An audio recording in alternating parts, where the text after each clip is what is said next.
Welcome! In front of me I have Samsung Galaxy Watch 7 and I'm gonna show you how to take a screenshot on this watch. First we need to wake up the screen on our watch, and you can do it by pressing the home button.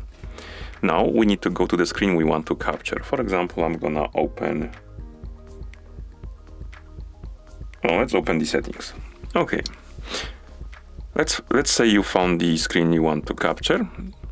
Then you will need to press the home button and the back button together. Then once you press them, you will see this animation on the screen. If you have the sound enabled, you will also hear the sound of the screenshot being taken. Let's take another one, like this. And once you're done taking your screenshots, you can find them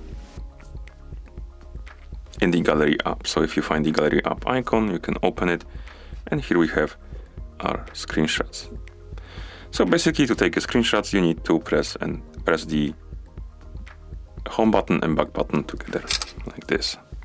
Okay, and that's how you take a screenshot on this watch. Thank you for watching. If you found this video helpful, please consider subscribing to our channel and leaving the like on the video.